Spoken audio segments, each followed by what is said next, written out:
Groet in die wonderlijke naam van ons koning Jesus Christus, geliefdes. My naam is Israel Thijs en welkom by Broodbreek, die program van die Here waar ons dagelijks hoofstuk in die Nuwe Testament het lees, met die doel om ons Christene te vernuwe en te versterk op 'n dagelijkse basis, ook met die doel om die Nuwe Testament te voltooi by einde 2025. Vandag gaan ons voort met Handelinge hoofstuk 27 en die opskrif lees: Paulus per skip op pad Rome toe.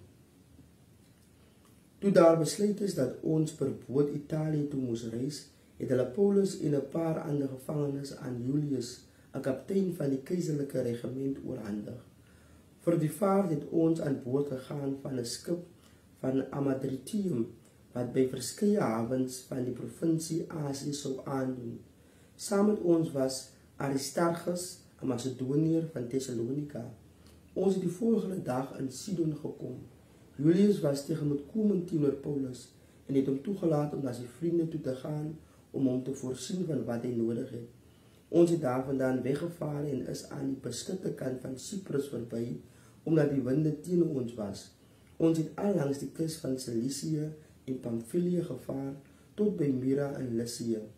Daar het die kaptein 'n Alexandrijnse skip Italië toe gekry en ons aan boord laat gaan. Ons het 'n klompie dae lank maar stadig kon vorder en met moeite naby Knides gekom. Toe die wind erg teen ons geraak het, het ons onder Kreta verbygevaar, by Salmone. Ons het toe met moeite langs Kreta opgevaar en het uiteindelik 'n plek met die naam Mooi Havens bereik, naby die stad Lasea. Ons het taamlik baie tyd verloor en dit het al gevaarlik vir scheepvaart geword, want die winter het begin aanbreek. Paulus waarsku hulle toe: "Manne, ek sien dat ons vaart gevaarlik kan wees en dat daar nie net groot skade aan die vrag en die skip gaan kom nie, maar ook aan ons lewens." Die Romeinse kaptein het egter meer waarde geheg aan die opinie van die skeepskaptein en die skeepseienaar as aan Paulus se woorde. Die hawe was nie gerieflik om daar te oorwinter nie, en die meeste van die bemanning wou liewer daarvandaan wegvaar en Phoenix te probeer bereik om daar te oorwinter. Phoenix was 'n veilige hawe van Kreta, omdat dit net na die suidwes en noordwes kant na die see toe oop was.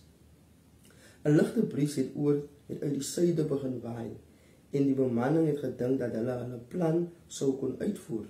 Hulle het anker gelig en al langs die kus van Kreta gevaar, maar dit was nie lank nie, toe slaan daar 'n stormwind bekend as die noordooster van die land af toe. Die skip is diepsee toe gedryf. Omdat dit onmoontlik was om die skip wind op te hou, het ons ophou probeer en ons is deur die wind voortgedryf. Ons het onder 'n eilandjie met die naam Cauda verbygevaar en kon amper nie die reddingsbootjie van die skip, wat altyd op die sleeptou was, onder beheer kry nie. Nadat die matrose die reddingsbootjie aan boord gebring het, het hulle reddingstoue gebruik om die onderkant van die skip te verstewig. Omdat hulle bang was dat die skip op die sandbanke van Syrtis sou vasval, het hulle die dryfanker uitgegooi en die skip so deur die wind laat dryf.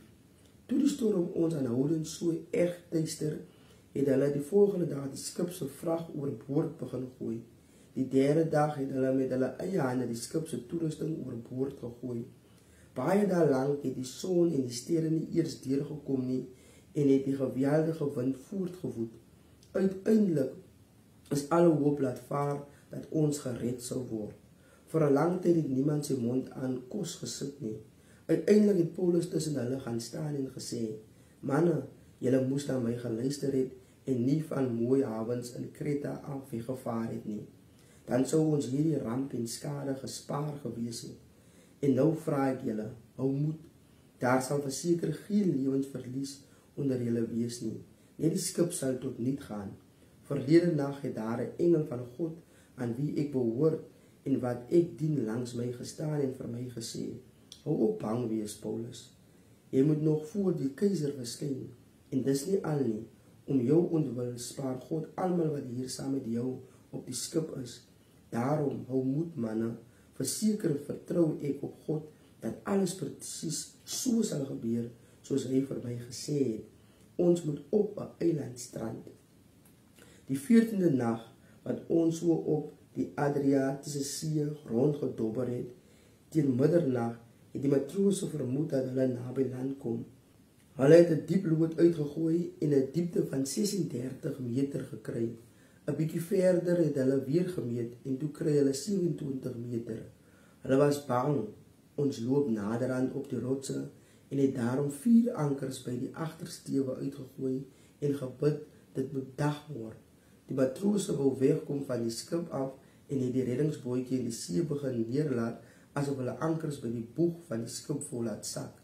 Paulus sê toe vir die Romeinse kaptein en die soldate: "As hierdie mense nie op die skip bly nie, kan hulle nie gered word nie." Toe het die soldate die toue van die bootjie afgekap en hom laat afval. Net toe die dag begin breek, het Paulus by almal aangedring om iets te eet. "Vandag is al die 14de dag dat julle in spanning sonder kos wag en niks eet nie," het hy gesê. "Daarom dring ek by julle daarop aan om nou iets te eet. Dit sal julle verseker help om te oorleef. Daar sal nie eers 'n haar van een van julle koppe af verlore gaan nie." Nadat hy dit gesê het, het hy brood gevat, God voor almal gedank, 'n stuk afgebreek en begin eet. Hulle het toe almal moed geskep en self ook begin eet.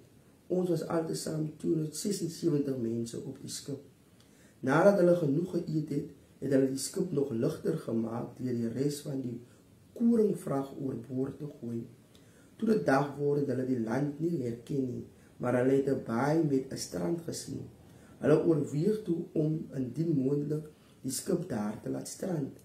Hulle het die ankers afgegooi en net daar in die see gelos. Terselfdertyd het hulle die toue van die stuurspanne vasgehou, losgemaak en die voorseil gehuis sodat die wind die skip strand toe kon dryf. Maar die skip het op 'n rif geloop en gestrand. Die boeg het vasgesteek en kon nie beweeg nie. Die agtersteewe het as gevolg van die geweld van die golwe begin opbreek. Die plan van die soldate was om die gevangenes dood te maak om te keer dat hulle sou uitswem en ontsnap, maar die Romeinse kaptein wou Paulus red en het hulle gekeer om hulle plan uit te voer. Hy het die mense wat kon swem beveel om eers oorboord te spring en die land probeer haal. Die ander moes dan volg, sommige deur aan planke en ander deur aan wrakstukke vas te klou. Op hierdie manier het dit gebeur dat almal veilig aan land gekom het. Amen. En daar het ons die geskrewe woord van God geliefdes. Onthou, die Here is lief vir u.